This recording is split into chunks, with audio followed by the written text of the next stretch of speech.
crocheter une maille serrée, un granny et c'est parti. C'est pas compliqué, on va y arriver avec nos mamies. Un microchet. Bonjour à tous, j'espère que vous allez bien. On se retrouve aujourd'hui pour un nouveau pas à pas décoration. Il n'y a rien qui fait plus plaisir que de finir ses pelotes en faisant une jolie déco. Et bien là, tout simplement, je vous propose de pouvoir faire ces jolis couvre-mugs. Voilà, vous allez voir, c'est hyper rapide à faire. Alors, pour ça, on a souvent des mugs qui sont pas très jolis, ou on s'est un petit peu lâché, ou alors on nous a offert des choses un petit peu bizarres, voilà, ou qui sont plus d'actualité au bout d'un moment. Et donc, on va les recouvrir de façon à avoir quelque chose d'utile déjà et d'une, parce que quand, par exemple, vous êtes en train de boire et qu'il y a une goutte qui coule, et bien là, ça va aller sur le couvre-mug qui passe à la machine sans aucun souci. Donc, ça n'ira pas sur la table, ça c'est pratique. Ou ça tiendra un petit peu plus votre boisson au chaud, et surtout, faut pas se mentir, c'est super mignon, et surtout il faut pas plus d'une demi-pelote, donc voilà, faisons-nous plaisir. Alors, comment allons-nous faire ça? On va prendre donc le mug en question. Attention, tous les mugs ne sont pas les mêmes, donc les mesures que je vais vous donner ne sont peut-être pas relatives au mug que vous avez. Vous allez donc venir mesurer de l'intérieur comme ceci jusqu'à l'intérieur, voilà, et vous voyez grossièrement, voilà, moi j'ai une circonférence de 26 cm. On sait qu'on va tirer un petit peu dessus, donc on va faire du 22, à peu près 22-23 cm. Comme je vous dis, je vous répète, c'est par rapport à ma taille à moi. Ensuite, au niveau de la hauteur, on a besoin de quoi? On a besoin de poser les lèvres dessus, donc bien évidemment, on ne va pas faire quelque chose qui vienne carrément couvrir la totalité. Mais là, j'ai 9,5, donc on va retirer 1 cm, et on va dire à peu près 8 cm, entre 8 et 8,5 de hauteur utile de chaînette, ni plus ni moins. Eh bien écoutez, c'est parti. Donc la Canada que vous trouverez dans la boutique Laine du Monde, vous trouverez bien évidemment le lien en barre d'informations. Alors, pour que ce soit un tout petit peu plus joli, on peut venir mettre une petite étiquette. Voilà, c'est de ces étiquettes que quand on les plie, on a le bon côté qui vient vers soi. C'est lavable puisque c'est fait pour les bonnets, et les bonnets sont lavables, donc il n'y a absolument aucun souci. Et nous allons donc commencer par faire une chaînette. Alors, pour ma part, c'est un crochet en 3,5. Vous crochetez normal, passez en 3,75. Vous crochetez serré, n'hésitez pas à passer en 4, voire en 4,5. Donc, on va venir faire, pour moi, 14 mailles. 1, 2, 3, 4, 5, 6, 7, 8, 9, 10, 11, 12, 13 et 14. Il faut simplement que ce soit un multiple de 2 plus 1 pour pouvoir tourner et venir faire notre premier rang de mailles serrées. Donc je fais 14 mailles serrées pour commencer. Je vous rejoins à la fin du rang. Voilà. Maintenant je fais ma 14e. Une maille en l'air, je tourne le travail, je récupère le fil pour pouvoir le rentrer en même temps. Et là, je vais venir faire 14 mailles serrées, mais uniquement dans le brin arrière. D'accord? Donc, 1. Et je rentre le fil. 2. 3. 4. Je tire sur le fil pour qu'il disparaisse. Quand j'ai les 14 en brin arrière, je vous rejoins. Voilà. et ma 14e juste ici. Nous allons avoir 4 rangs de répétition. Le premier rang, maille serrée normale. Deuxième rang, maille serrée en brin arrière. Troisième rang, une maille en l'air. On tourne le travail. Dans la première maille, on fait une demi-bride. Le fil sur le crochet, vous ne travaillez pas la première, vous venez dans la deuxième, vous faites une demi-bride. Vous remettez le fil sur le crochet, vous revenez dans celle que vous n'avez pas travaillée et vous refaites une demi-bride. Donc vous faites des demi-brides croisées. Le fil sur le crochet, vous ne travaillez pas la première, la seconde demi-bride.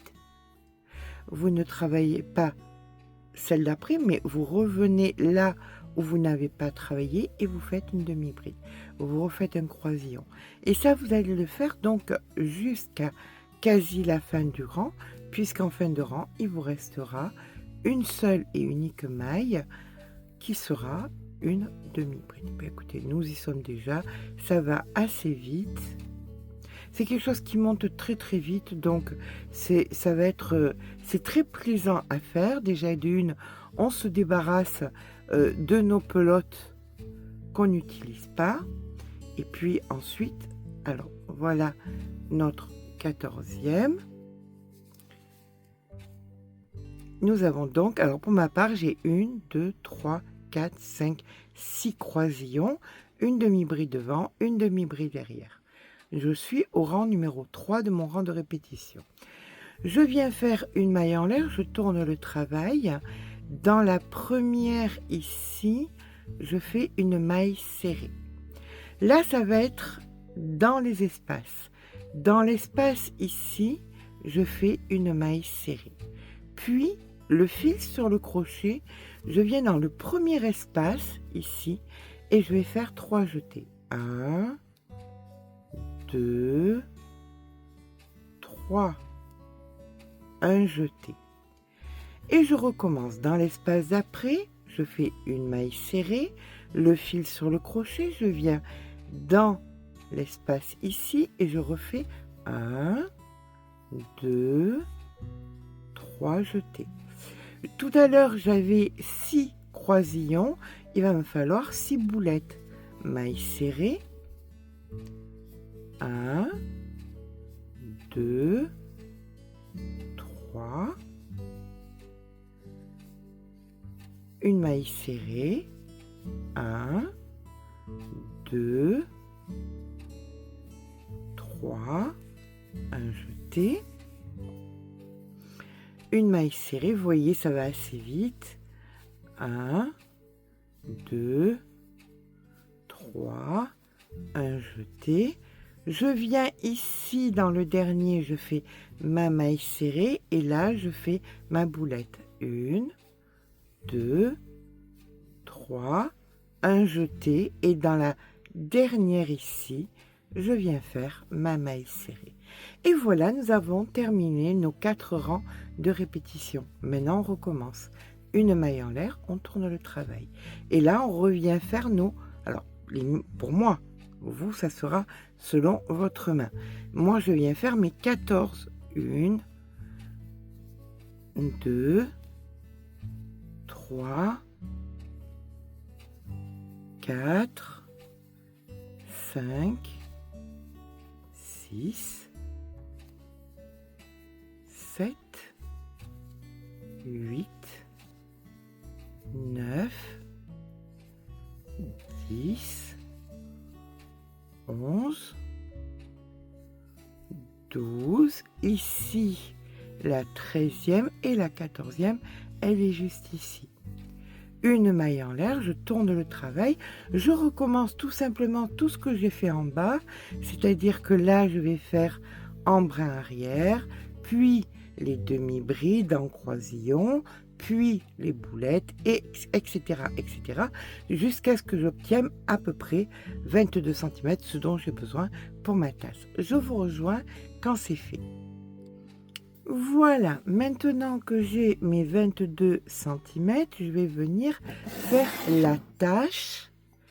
Alors, ça va venir se positionner comme ceci. Il va y avoir une attache qui va passer d'un côté et là, une attache qui va passer de l'autre. très facile pour sortir et pouvoir mettre au sale. Ce qu'on va faire, c'est qu'on va venir faire une maille en l'air. Alors, on s'arrête. Alors, j'ai fait mes mailles serrées, les mailles serrées dans le bras arrière. On s'arrête là. Je fais une maille en l'air, je tourne, je viens dans la première, je fais ma maille serrée, dans la deuxième, une maille serrée, puis je refais une maille en l'air, je tourne, et dans les deux, je fais des mailles serrées. Une maille serrée, une deuxième maille serrée, une maille en l'air, je tourne, une maille serrée, une deuxième maille serrée, je fais une ganse qui va enserrer mon anse. Oula, je fais des vers sans le vouloir, on est mal. Je vais venir faire ça donc approximativement pour que ça vienne jusqu'ici. Mais bien évidemment, je compte mon nombre de mailles. On voit qu'il y en a 4, 2, 4 rangs pour en faire exactement pareil de l'autre côté. Donc là, on peut voir que si je baisse comme ça, j'arrive en bas, d'accord? Ça, en sachant que ça va s'étirer. Donc, il me suffit simplement de poser. Je vois que ça arrive en bas, donc je m'arrête. Et ici, je vais venir faire une maille coulée dans la première. Et je vais venir dans la deuxième ici. Je viens dans la maille ici et je refais une maille coulée. Je refais une maille coulée dans la première. Voilà, donc là, ma ganse est faite. Et il faut que j'aille de l'autre côté. Ben, c'est pas très compliqué. Je fais une maille en l'air. Et dans chaque maille que je rencontre, je fais une maille serrée. Voilà.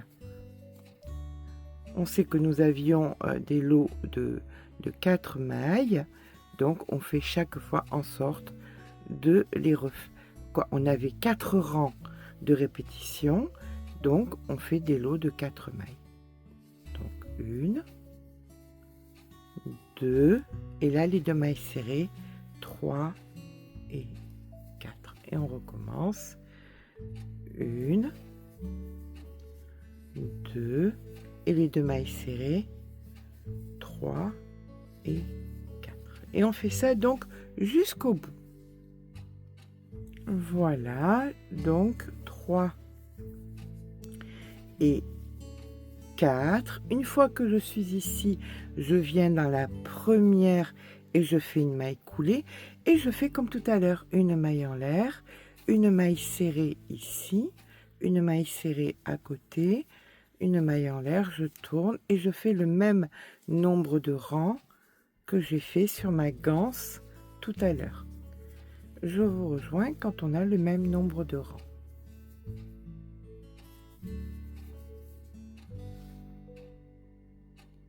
Donc voilà, une fois que j'ai le même nombre de rangs, on fait comme tout à l'heure, maille coulée. Allez, on attrape la première ici et la première ici. On fait une maille coulée, hop, comme ceci. Et là, on va venir donc couper notre fil.